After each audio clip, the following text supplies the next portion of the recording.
नमस्कार, जयसिंगपूर नगरी न्यूज मध्ये आपलं सहर्ष स्वागत। पाहूया आजच्या दिवसभरातील काही ठळक घडामोडी।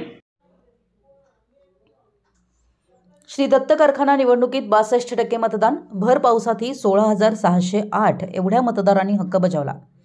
कारखाना गणपतराव दादांच्या ताब्यात गुरुवारी करणार।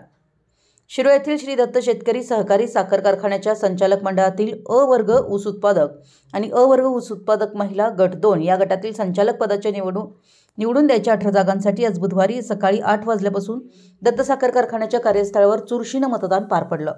भर पावसात ही कारखान्याच्या सभासद शेतकऱ्यांनी मतदान केंद्रावर येऊन आपला मतदानाचा हक्क बजावला। 26,726 मतदारांपैकी 16,608 एवढ्या मतदारांनी आपल्या मतदानाचा हक्क बजावल्याने या ठिकाणी चुरशीनं व उत्साहात 61.37% मतदान झालं। श्री दत्त साखर कारखान्याच्या संचालक मंडळाच्या पंचवार्षिक निवडणुकीत अ वर्ग ऊस उत्पादक गटाच्या 16 जागांसाठी 22 उमेदवार, अ वर्ग ऊस उत्पादक महिला गटाच्या 2 जागांसाठी 3 असे एकूण 25 उमेदवार निवडणुकीच्या रिंगणात असल्यामुळे बुधवारी सकाळी 8 वाजल्यापासून सायंकाळी 4 वाजेपर्यंत मतदान प्रक्रिया उत्साहात आणि शांततेत पार पडली। कारखान्याच्या 26,726 मतदारांना मतदान करता यावं याकरिता 9 इमारतींमध्ये 67 मतदान केंद्रांवरती ही मतदान प्रक्रिया घेण्यात आली। सकाळी 8 वाजल्यापासून मतदानास सुरुवात झाली। पाऊस असून सुद्धा सकाळपासूनच मतदार उत्साहानं मतदान केंद्रावर येऊन मतदान करीत होते। कारखान्याच्या मुख्य प्रवेशद्वारापाशी कारखान्याचे चेअरमन व श्री दत्त शेतकरी विकास पॅनलचे प्रमुख सहकार महर्षी गणपतराव पाटील हे आपल्या उमेदवार आणि सभासद व कार्यकर्त्यांच्या समवेत मतदारांच्या स्वागतासाठी थांबून होते। या ठिकाणी येणारे सभासद गणपतराव पाटील यांची भेट घेऊन मतदानात जात होते। काही सभासदांनी एका रंगाचे फेटे एका रंगाच्या टोप्या परिधान करून आपण एकत्र मतदानाला आल्याचं दाखवून दिलं। यानंतर मतदान करून आलेलेही सभासद गटागटाने येऊन पाटील यांची भेट घेत होते। यामुळे ही निवडणूक एकतर्फी असल्याचं सभासदांच्यातून बोललं जात होतं। गणपतराव पाटील यांचं पॅनल मोठ्या मताधिक्यानं विजयी होणार असा विश्वास अनेक सभासदांनी बोलून दाखवला। शिरोळ तालुक्यातील आणि कर्नाटक सीमा भागातील मतदार असणाऱ्या मतदान केंद्रावर सकाळपासूनच गर्दी होती, तर हातकणंगले तालुक्यातील मतदार असणाऱ्या मतदान केंद्रावर तुरळक गर्दी दिसत होती। गणपतराव पाटील गटाचे कार्यकर्ते सभासदांनी मतदान करता यावे यासाठी दिवसभर परिश्रम घेत होते। कारखान्याचे चेअरमन उद्यान पंडित गणपतराव पाटील, व्हाईस चेअरमन अरुणकुमार देसाई, संचालक अनिलराव यादव, विनया घोरपडे, संगीता पाटील कोथळीकर, यशोदा कोळी, शेखर पाटील, दरगू गावडे, प्रमोद पाटील, इंद्रजित पाटील, रणजित कदम, शरदचंद्र फाटक, रघुनाथ पाटील यांच्यासह सर्व संचालक, माजी नगराध्यक्ष अमरसिंह पाटील, माजी आमदार उल्हास पाटील यांच्यासह अनेक नेते मंडळी येऊन मतदानाचा हक्क बजावला।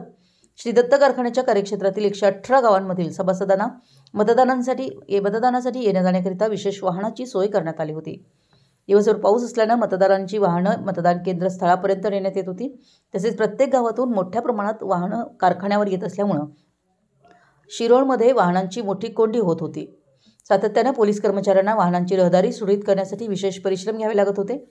निवडणूक विभागाच्या वतीने मतदान प्रक्रिया शांततेत पार पाडण्यासाठी प्रत्येक मतदान केंद्रावर केंद्र अधिकारी आणि कर्मचाऱ्यांची नेमणूक करण्यात आली होती।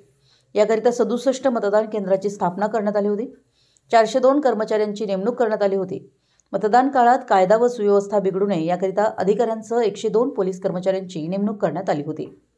बुधवारी सकाळी 8 वाजल्यापासून सायंकाळी 4 वाजेपर्यंत मतदान प्रक्रिया पार पडली। 26,726 मतदारांपैकी 16,608 एवढ्या मतदारांनी मतदानाचा हक्क बजावला।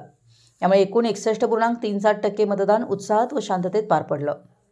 श्री दत्त शेतकरी सहकारी साखर कारखान्याच्या संचालक पदाच्या निवडणुकीसाठी निवडणूक निर्णय अधिकारी तथा जिल्हाधिकारी अमोल येडगे, सहाय्यक निवडणूक निर्णय अधिकारी तथा उपजिल्हाधिकारी डॉ. संपत खिलारी, जिल्हा उपनिबंधक सुनील धायगुडे यांच्या मार्गदर्शनाखाली ही मतदान प्रक्रिया उत्साहात व शांततेत पार पडली।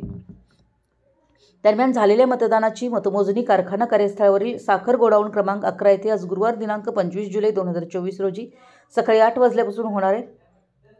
67 टेबलांवरती मतमोजणी होणार असून प्रत्येक टेबलावर 2 कर्मचाऱ्यांची नियुक्ती करण्यात आली आहे, तर या ठिकाणी उमेदवारांचे प्रतिनिधी उपस्थित असणार आहेत। गुरुवारी सकाळी 11 नंतर निकालाचा कौल स्पष्ट होणार आहे। मतमोजणीसाठी लागणारी सर्व यंत्रणा सज्ज ठेवण्यात आली आहे।